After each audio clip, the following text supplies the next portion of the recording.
रूपधर की यात्राएं। रूपधर ने महाराज को अपना पूरा वृत्तांत बताया और बताया भी कि ट्रॉय के पतन के उपरांत उसे किस किस प्रकार की मुसीबतों का सामना करना पड़ा।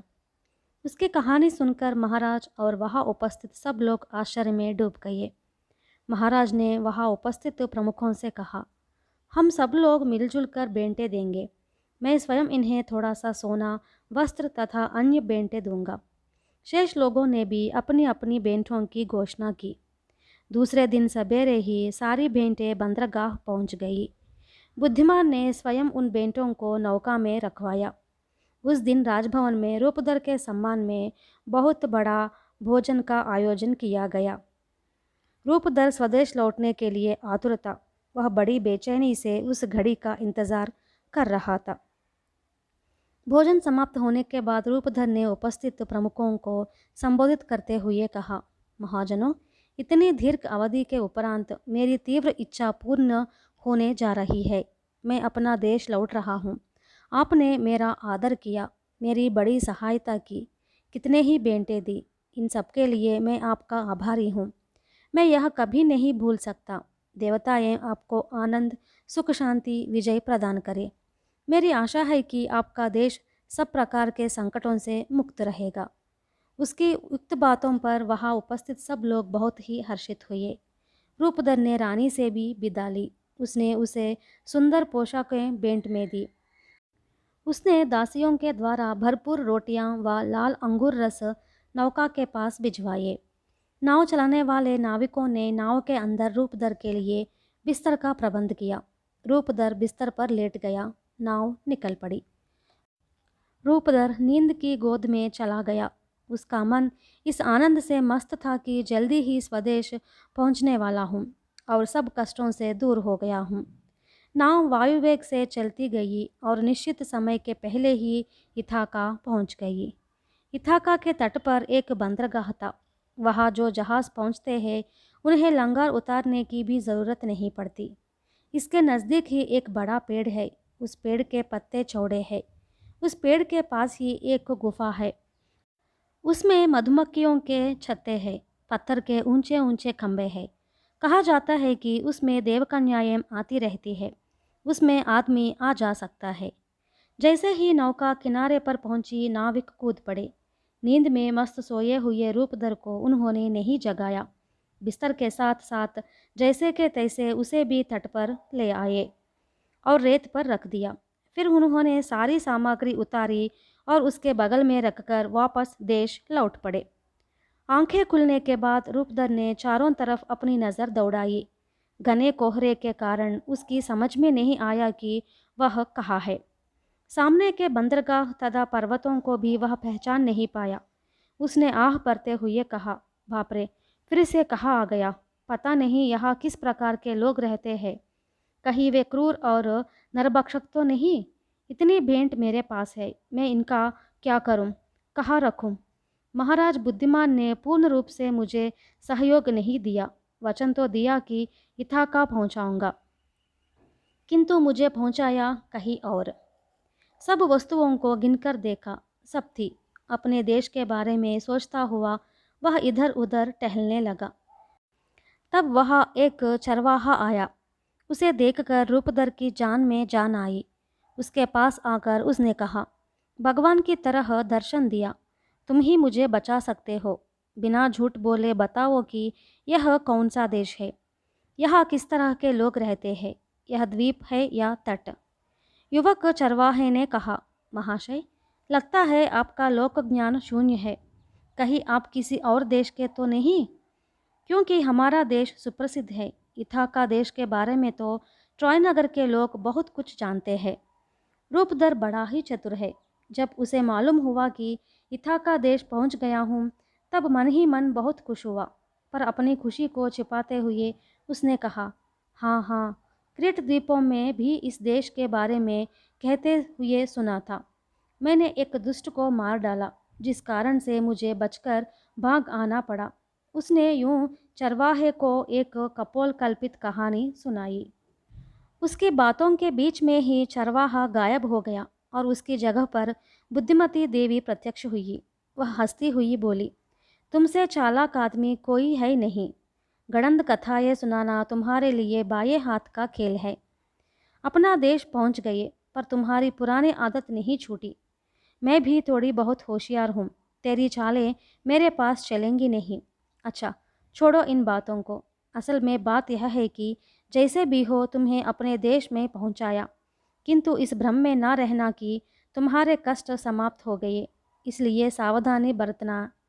किसी को भी यह मालूम न हो कि तुम इथाका पहुंच गए। सचमुच यह मेरा ही इथाका है? मुझे विश्वास ही नहीं हो रहा है। कहीं तुम मजाक तो नहीं कर रही हो ना? रूपधर ने पूछा। तुम तो इतनी आसानी से विश्वास करने वालों में से नहीं हो। कोई दूसरा होता तो इतने परिश्रम तथा लंबी अवधि के बाद जब देश पहुंचता, तब तुरंत अपनी पत्नी व संतान के बारे में प्रश्न पर प्रश्न पूछता जाता। तुम तो मेरा भी विश्वास करने तैयार नहीं हो। यह भी एक प्रकार से अच्छा ही हुआ। तुम्हारी पत्नी दिन रात तुम्हारी ही याद कर रही है। वह तुम्हारे लिए तड़प रही है। पहले तुम्हें अपना देश दिखाऊंगी, पहचानो।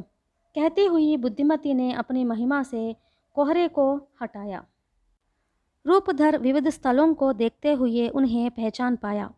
उसकी स्मृतियाँ ताज़ी होती गई। फिर बुद्धिमती ने गुफा में प्रवेश किया और रूपधर की समस्त वस्तुओं को वहाँ रखवा दिया। गुफा का द्वार एक पत्थर से बंद कर दिया और फिर दोनों एक पेड़ के नीचे बैठकर बातें करने लगे। रूपधर, 3 सालों से कुछ दुष्ट बंधु तुम्हारे घर में आसन जमाए बैठे हैं। तुम्हारा ही खाना खा रहे हैं। तुम्हारी पत्नी को अपना बनाने का षड्यंत्र रचा रहे हैं। उसे सता रहे हैं। इन्हें सबक सिखाने की जिम्मेदारी तुम पर ही है। मेहमानों को खुश रखने के लिए उन्हें फुसलाती हुई तुम्हारी पत्नी बड़ी ही बेचैनी से तुम्हारी राह देख रही है। बुद्धिमती ने यूं वास्तविकता समझाई। तब रूपधर ने कहा, माँ बुद्धिमती, तुम्हारी दया रही तो अवश्य उन दुष्टों का संहार करूँगा। कहो, मैं क्या करूँ? पहले मैं तुम्हारा रूप बदल दूंगी, जिससे कोई भी तुम्हें पहचान नहीं पाएंगे। ऐसा बदल दूंगी कि तुम्हारी पत्नी और तुम्हारा बेटा भी तुम्हें पहचान नहीं पाएंगे। तुम अपने सुअरों के रखवाले के पास जाओ और उसी के यहाँ रहो। वह तुम्हारे सुअरों को कौवों के पहाड़ के पास चरा रहा है। इस बीच मैं तुम्हारे बेटे धीरमती को घर पहुंचाऊंगा। तुम्हारे बारे में जानकारी प्राप्त करने के लिए वह राजा के पास गया हुआ है। बुद्धिमती ने कहा। उसके बाद उसे वृद्ध के रूप में बदल दिया। उसका शरीर झुर्रियों से भरा हुआ था। उसके बाल बिखरे हुए थे। उसने उसे एक लाठी और झोला दिया। उसने उसे कौवे के पहाड़ का पता बताया और गायब हो गया। रूपधर जंगलों और पहाड़ों को पार करता हुआ सुवारों के रखवाले के पास पहुंचा। उसके जितने भी नौकर हैं, उनमें से वही एकमात्र विश्वास पात्र है। उसने एक बड़े मैदान में एक घर बनाया। चारों ओर पत्थरों से एक दीवार भी खड़ी की और उस पर नगफनी लगा दी, जिससे कोई आसानी से अंदर न आ पाए। उसके संरक्षण में 1000 सुवरे थे। तब तक रूपधर के घर में बैठे दुष्टों ने बहुत से सुवरों को मंगवाया और पकाकर खा लिया। इन सुवरों की रक्षा में 4 शिकारी कुत्ते भी लगे हुए हैं। रूपधर जब वहां पहुंचा, तब उसने देखा कि वह रखवाला अपने लिए चप्पल सी रहा है। उसे देखते ही शिकारी कुत्ते उस पर पिल पड़े।